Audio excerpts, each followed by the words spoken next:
Welcome back, baseball fans, to the 69, 70, 71, 72 Carryover League draft prep. And I'm going to do something fun today, something different here. We're going to be talking about the Sweet 16, the 16 players who did something remarkable in that they played in the year 1984, and we even saw them play in the Summer League that just wrapped up. But they also had a career long enough that they played between the years of 1969 and 1972. Sometimes it was a rookie year in 72, sometimes it went all the way back to 69. But in any event, they had long careers. They are called the Sweet 16.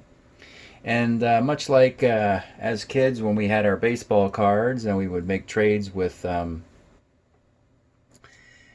kids with the baseball cards, I don't have actual baseball cards here. Normally I have a printout of these keepers, but there's only 16 of them, so I just hand wrote them down on little slips of paper. And this exercise will be to reveal who the Sweet 16 are and to possibly kind of look at potential trades and movement in the league. I thought it'd be kind of a fun little something different to do. So starting at the very top, the first member of the 16 group is Carlton Fisk. And the team in the left-hand corner is Boston, who has the rights to him. So the way this happened is, after 1983, Fisk had an off year in 1984. He hit 231.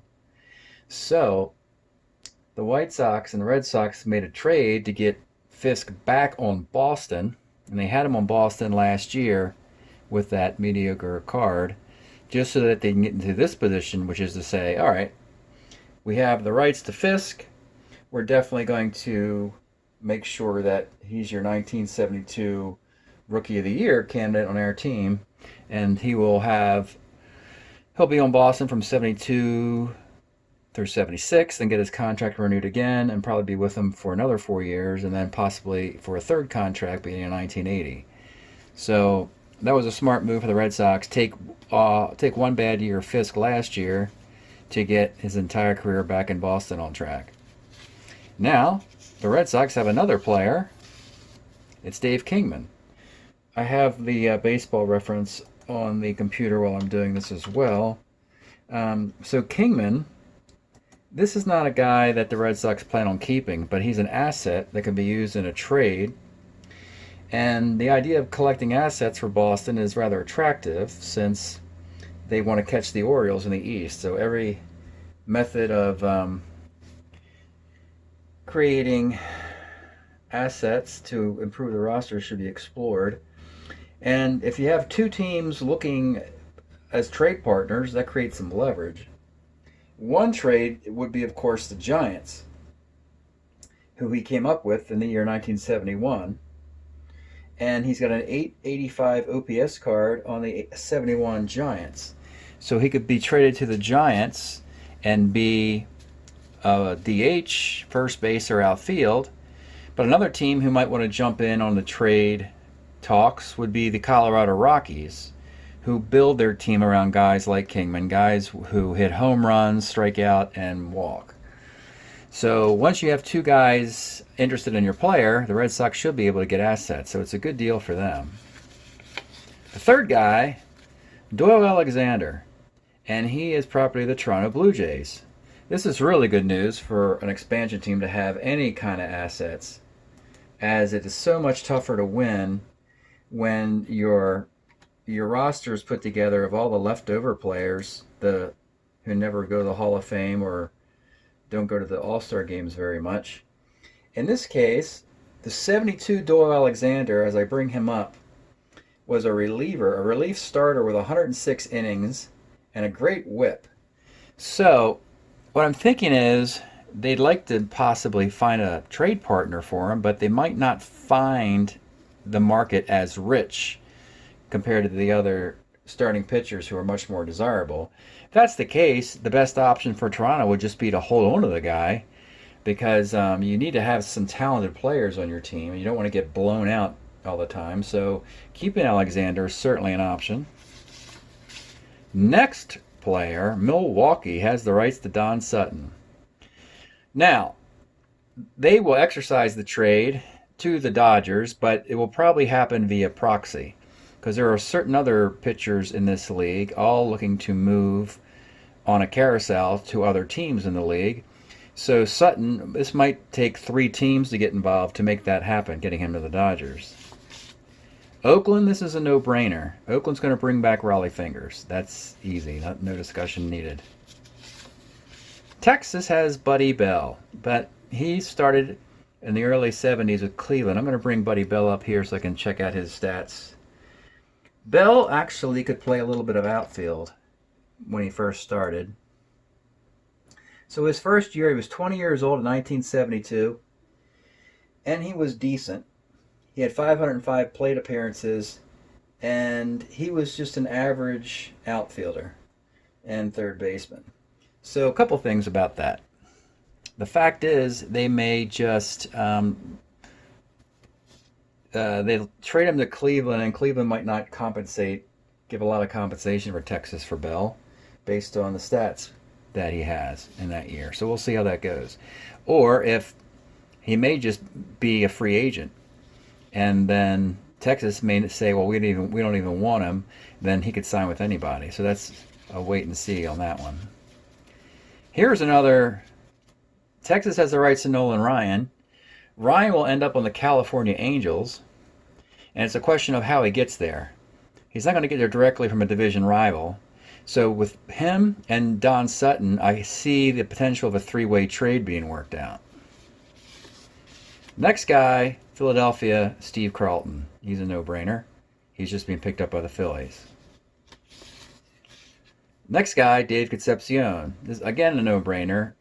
Not many teams are going to be interested in him because he doesn't hit that well in the early 70s when he's a young rookie. He's known for his defense then. But he's a cornerstone Red for the entire decade, so the Reds will just keep him. Next, Colorado and Ron Reed. Reed is a lifetime Rocky.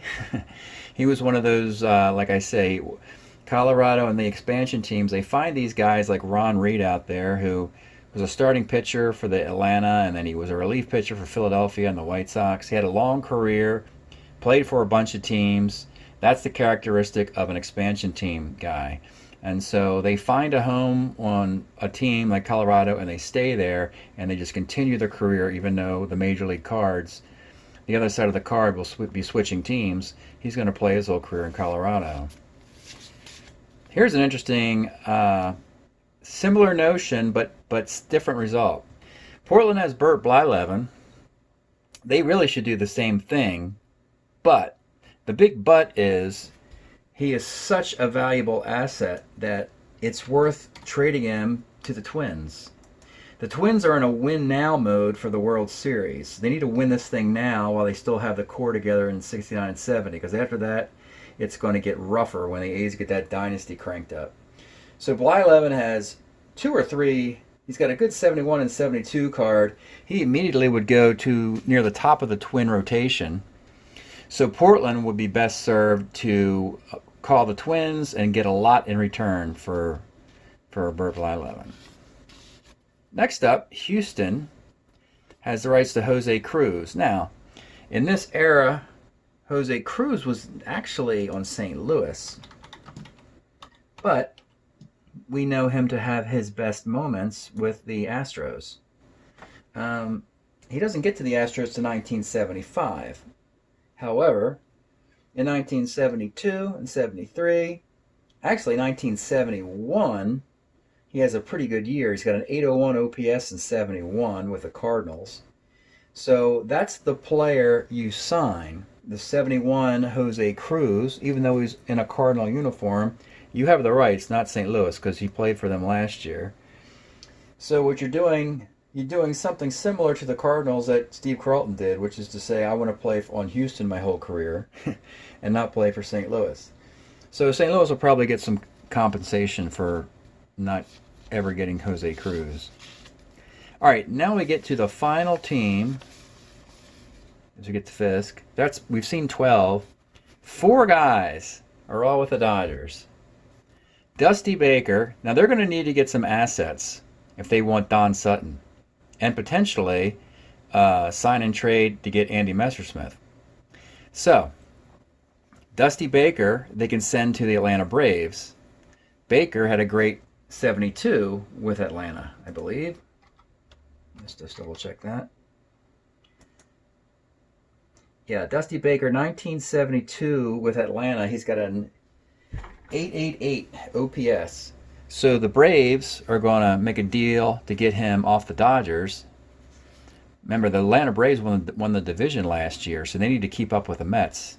And Dusty Baker gives them a chance. So the Dodgers will get more assets that they can package in the Don Sutton trade. The next guy is Bill Buckner. He's actually going to stick around because he did stick around for the Dodgers. He could play left field.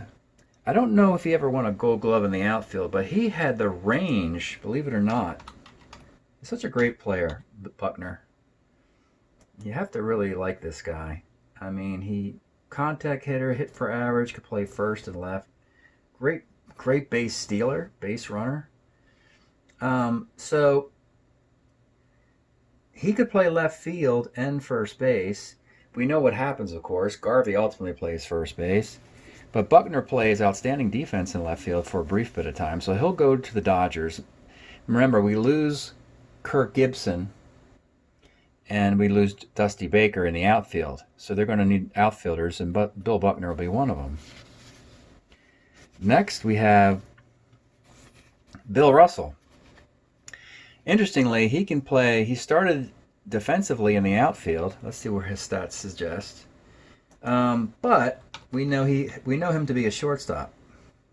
And when he's a shortstop, he gets a lot more plate appearances, and he brings his batting average up. So it looks like they have Maury Wills. They might just give Bill Russell the shortstop job and trade Maury Wills. Give the Dodgers even more assets to go after that Sutton. And another pitcher. A definite pitcher to be moved in the pitching carousel. Hooton doesn't play for the Dodgers. I'll look this up lastly. As the 16th guy in the Sweet 16.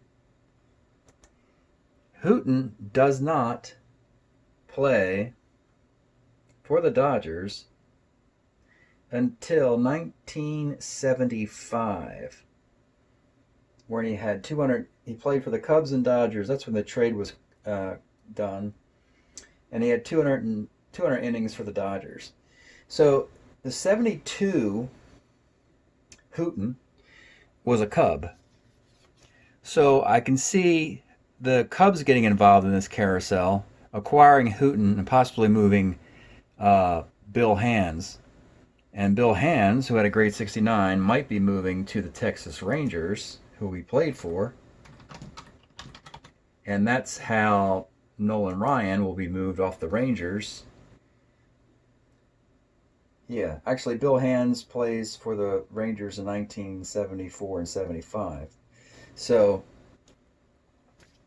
that's the look at these players. The Sweet 16. And next video, we'll start thinking of potential trade scenarios. Welcome back, baseball fans. In this video, I'm going to start talking about, seeing potential trades. I'm not going to make any trades, of course. I mean, there's plenty of time to think of that, but I kind of want to see where the movement's going to be. So I'm going to pull the guys out that I know don't get traded, which is Fisk. He'll be a Red Sox. For the time being, I'm just going to make Doyle Alexander a Blue Jay too, because that could be a day of the draft kind of trade. I know he'll be involved. Raleigh Fingers isn't going anywhere. Bell will move, of course. Ryan will move. Carlton's not going anywhere. Concepcion's not going anywhere. Reed's not going anywhere. Levin will. Jose Cruz will stay with Houston. Baker's going to move. Hooton's going to move. Russell and Buckner aren't going to move. So basically it comes down to 7 of those 16 guys will be moving around baseball. I'll put them here on the table here. Kingman, Sutton, Bell, Ryan, Levin, Baker and Bert Hooton. Interesting. We know that of all these guys, Milwaukee could easily trade Sutton to the Dodgers directly. The one guy here that creates the most amount of problems is this guy, Nolan Ryan. Because Nolan Ryan, the Rangers are simply not going to trade Nolan Ryan to the California Angels, period. So we have to get the carousel moving from here. Now, I also have a list of some guys who could be parts of deals because it's in their last year of the league. So in 1969, these three pitchers can also be packaged into deals because they only have 1 year left. And these teams will most likely not mind getting rid of a guy, knowing that they only have 1 more year with that card. So California, Messersmith, could create the hole for Nolan Ryan. The Cubs have Bill Hands. I know he had a 20-win season, but he's only got 1 good year left, so he could be sent away, and they could acquire Bert Hooton. And the Dodgers have Bill Singer, but they have to make room for potentially Messersmith and Sutton, 2 pitchers who pitched for the Dodgers. So Singer seems a logical candidate to be moved out in the proxy here. So Ryan, looking for compensation. We mentioned Bill Hands, and Bill Hands playing for Texas. So Ryan, the carousel could start this way. Ryan could go, I'll just write in parentheses,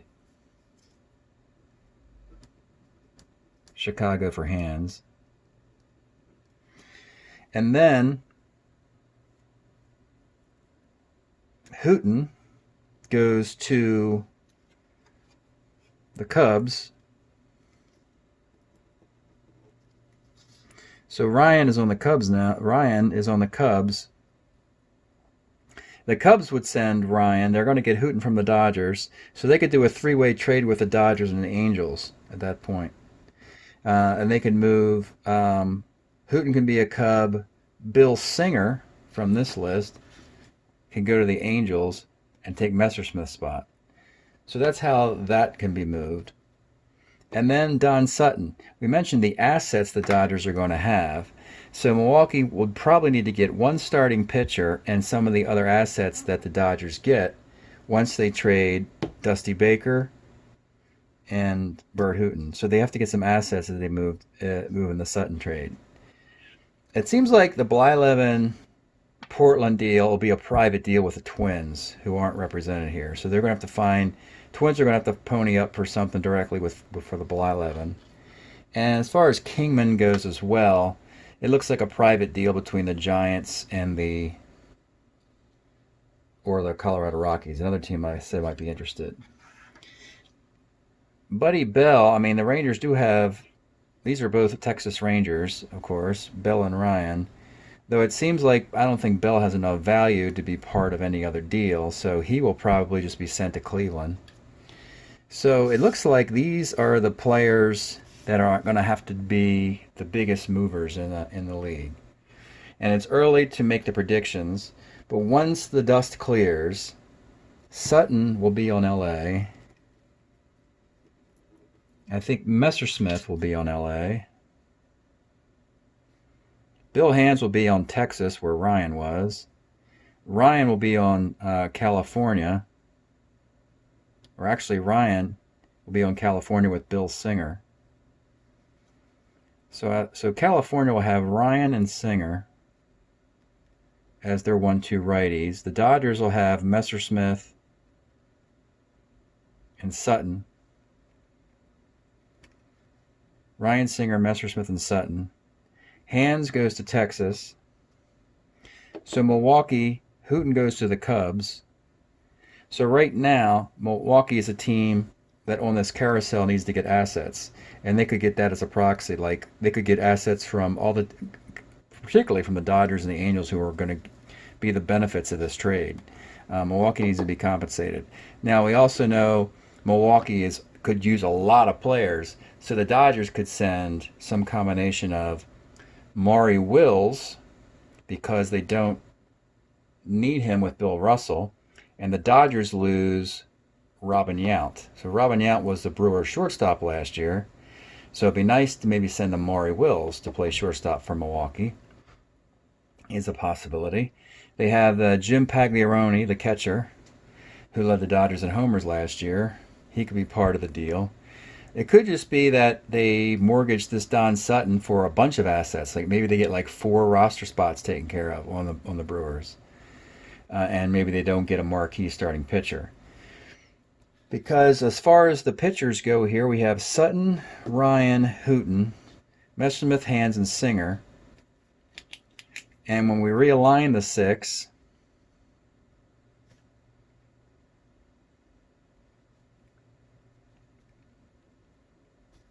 the Cubs get Hooton. Texas gets Hands.